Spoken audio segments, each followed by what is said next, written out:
Hello friends and student graduate Arup sir channel अपन मन को स्वागत।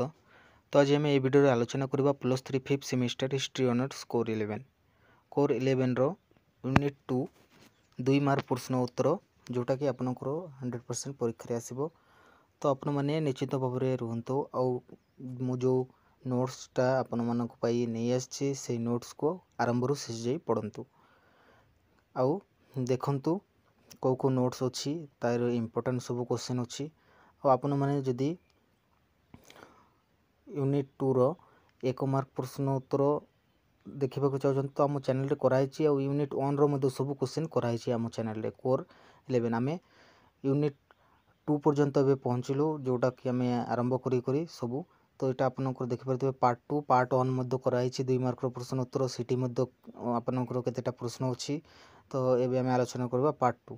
तो आपड़ी आम चैनल नुआ अच्छा तो आम चैनल को सब्सक्राइब कर दिंतु आउ पाखर थिबा बेल नोटिफिकेशनटा आपण मैंने ऑन कर रखु कहीं आम जिते बेले नुआ नुआ वीडियो अपलोड करूँ आम चैनल रे आपण मैंने सर्वप्रथमे देखिपारे। तो चलतु आम विलंब नक वीडियोटा को आरंभ करवा आउ कौ प्रश्न ये अच्छी इंपोर्टेंट क्वेश्चन मान सब आलोचना करवा।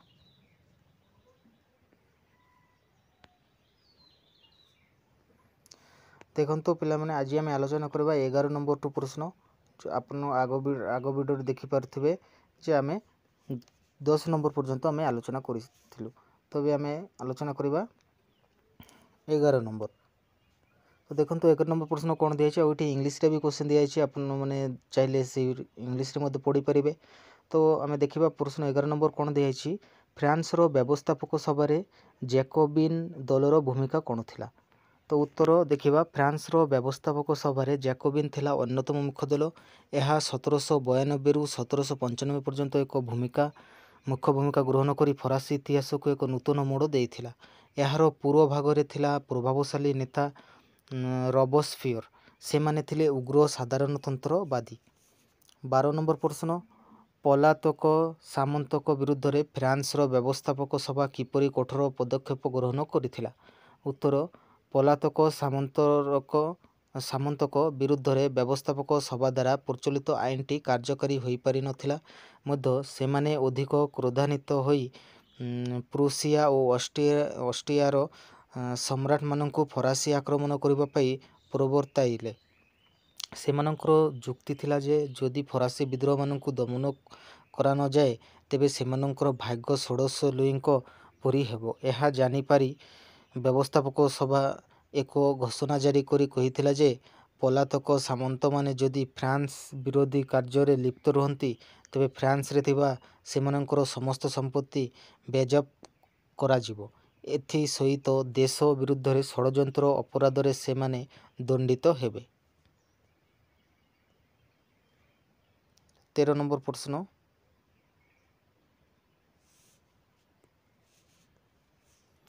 पदुआ घोषणापत्र कौन।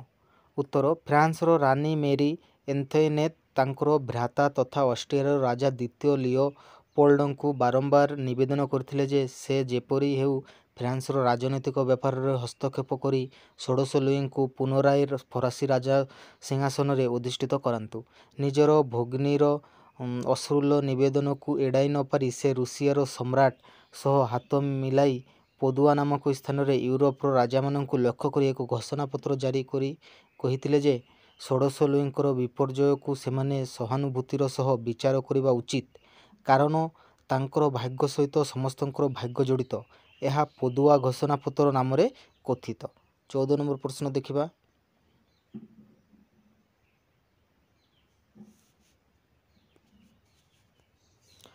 ब्रुनसौज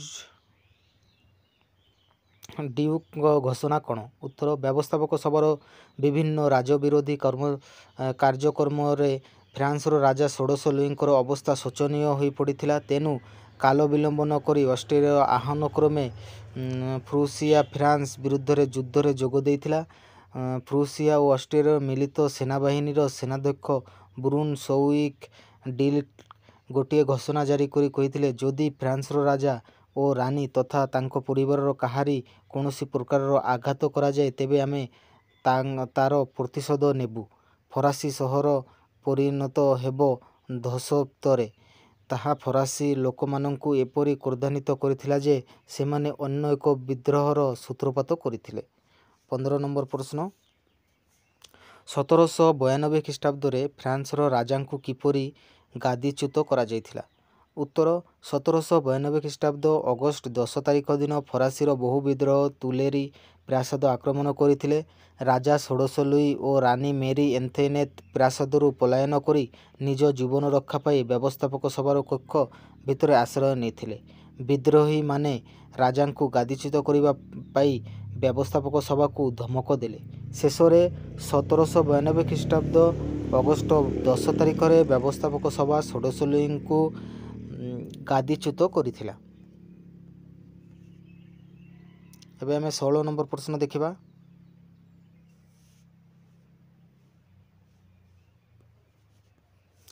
ଫ୍ରାନ୍ସର ବ୍ୟବସ୍ଥାପକ ସଭାକୁ କାହିଁକି ଭାଙ୍ଗି ଦିଆଗଲା? ଏହାପରେ ଫ୍ରାନ୍ସରେ କେଉଁ ପ୍ରତିନିଧି ସଭା ଗଠନ କରାଗଲା?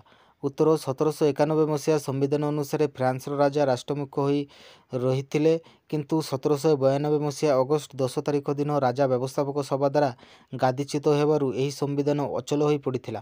ଫଳସ୍ୱରୂପ ବ୍ୟବସ୍ଥାପକ ସଭାକୁ ଭାଙ୍ଗି ଦିଆଗଲା ଓ ନିର୍ବାଚନ ମାଧ୍ୟମରେ ଫ୍ରାନ୍ସରେ ଏକ ନୂତନ ପ୍ରତିନିଧି ସଭା ଗଠନ କରାଗଲା, ଯାହା ଜାତୀୟ ମହାସଭା ନାମରେ ନାମିତ ହେଲା। 17 ନମ୍ବର, ନେପୋଲିଅନ ବୋନାପାର୍ଟ କେବେ ଜନ୍ମଗ୍ରହଣ କରିଥିଲେ? ତାଙ୍କର ପିତା ଓ ମାତାଙ୍କ ନାମ କ'ଣ ଥିଲା? ଉତ୍ତର, 1769 ଖ୍ରୀଷ୍ଟାବ୍ଦ ଅଗଷ୍ଟ 17 ତାରିଖ ଦିନ ନେପୋଲିଅନ ବୋନାପାର୍ଟ କାର୍ସିକାର ଆଜାସିଓ ନାମକ ସ୍ଥାନରେ ଜନ୍ମଗ୍ରହଣ କରିଥିଲେ। ତାଙ୍କର ପିତାଙ୍କ ନାମ ଥିଲା କାର୍ଲୋ ବୋନାପାର୍ଟ ଏବଂ ମାତାଙ୍କ ନାମ ଥିଲା ଲେଟିଜିଆ। 18 ନମ୍ବର ପ୍ରଶ୍ନ, ଫ୍ରାନ୍ସରେ କେବେ ଡାଇରେକ୍ଟୋରୀ ଶାସନର ଅବସାନ ଘଟିଥିଲା? ଏହାପରେ ଫ୍ରାନ୍ସରେ କେଉଁ ବ୍ୟବସ୍ଥା ଦ୍ୱାରା ଶାସନ ପରିଚାଳିତ ହେଲା? ଉତ୍ତର, 1799 ଖ୍ରୀଷ୍ଟାବ୍ଦରେ ଫ୍ରାନ୍ସର ଡାଇରେକ୍ଟୋରୀ ଶାସନର ଅବସାନ ଘଟିଥିଲା। ଏହାପରେ ଫ୍ରାନ୍ସରେ କନସଲ ବ୍ୟବସ୍ଥା ପରିଚାଳିତ ହେଲା। 19 ନମ୍ବର ପ୍ରଶ୍ନ ଦେଖିବା ଏବେ।